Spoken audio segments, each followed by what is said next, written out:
छम धड़के करे जवा धक धक धक। तू जब से स्टेज पे आके नाचे रुक जाए डीजे के भीतर एक तेहर चढ़ल जवानी रसगुल्ला देख के धड़के दिलवा धक धक धक। तेहर चाल मारे करंट बलमुआ नाचे लगा उसे लेके शहर तक।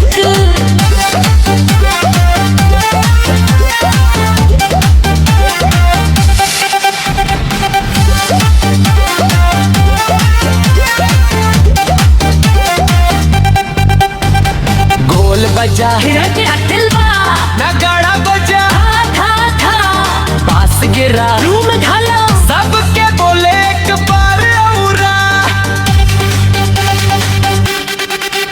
अरे कमरिया हिलाता जोर से ताली बजाता डीजे के आवाज बढ़ाता आज पूरा फर्श हिलाता। तोहर मुस्की बड़ी का दिल बा तोहर अदा में जादू बा। तू सामने आके जब मुस्काए लागे मौसम में बहार आ गइल बा। गोरी गोरी गाल गुलाब जैसन होठवा लागे लाल गुलाब। तोहर नशे में झूमे जवानी तू ही तू दिखे जनाब।